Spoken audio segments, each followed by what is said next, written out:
What do we require, absolutely require for survival? Protein and fat. How are those not ancestral foods? The original apple that has not been genetically engineered, you guys won't want to eat it.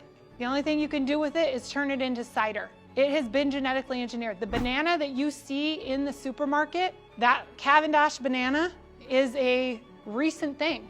We genetically engineered that plant to grow that banana. Traditional bananas are very woody and pulpy, and you wouldn't want to eat them. But we've bred them to be sugar bombs. They are not natural. Apples and bananas are actually berries. You know what they did with berries? They turned them into ethanol. They made them into alcohol. That's what we did. That's how we processed them. But we took them, we manipulated them to grow a lot of sugar, and now we grow them. No. You don't have to go through a lot of her content to see what diet she's clearly promoting, and that is an animal-based rich diet. It truly baffles me how these content creators, influencers, however you want to call them, are so confident without citing any single reference. It always comes back to the same old argument. Our ancestors, though. And while it may sound appealing on the surface, it's not really a strong argument. Our ancestors ate whatever they could get their hands on. So when it comes to nutrition, why are we always looking back?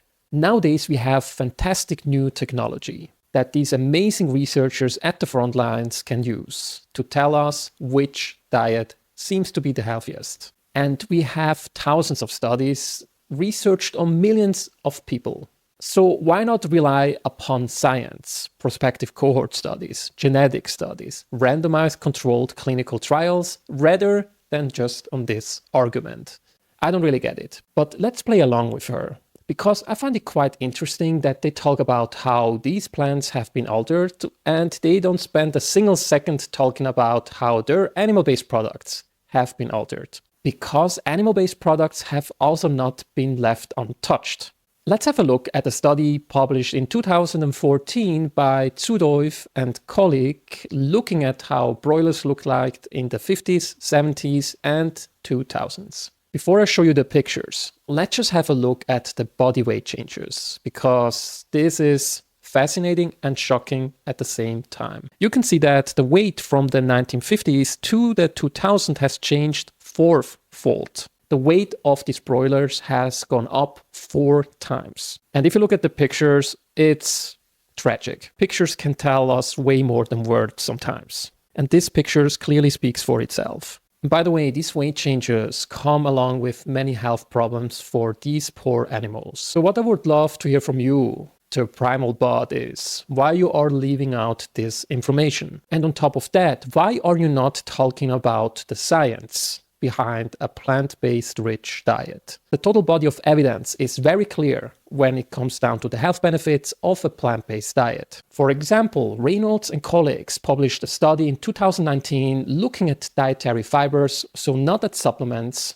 but at the fibers that you eat through your foods and its health benefits. They included all prospective cohort studies from inception to April 2017. And they also included all the randomized control trial from inception to February 2018. The data set that they have used is one of the largest I have ever seen, if not the largest. They included 135 million person years of data from 185 prospective cohort studies and 58 clinical trials with 4,635 adults. By the way, those over 4,600 adults are from the clinical trials and not from the 185 prospective cohort studies. Observational data suggests a reduction in 50 to 30% of the following diseases: all-cause and cardiovascular related mortality, incidence of coronary heart disease, stroke incidence and mortality, type 2 diabetes, colorectal cancer, when comparing the highest dietary fiber consumers with the lowest. And on top of that, the clinical trials show a significant lower body weight, systolic blood pressure, and total cholesterol when comparing the higher with the lower intakes of dietary fiber. What I also love about this study is that they looked at the dose-response relationship, and they concluded that the greatest risk reduction was seen when people consumed between 25 and 29 grams of fiber. However, the more fiber were consumed, the greater the risk reductions. especially when it comes down to cardiovascular disease, type 2 diabetes, colorectal, and breast cancer. And by the way, why are we only talking about fibers? Because they are only found in plants, especially in unprocessed whole food plants. And actually, we have way more data. And I won't bother you by going into the details of these cohort studies because the video would become way too long and probably a little bit too boring for all of you watching. But regardless of that, I will blend in a couple of meta-analyses, systematic reviews of prospective cohort studies, how many participants were included in those studies, the methods used, and of course the results.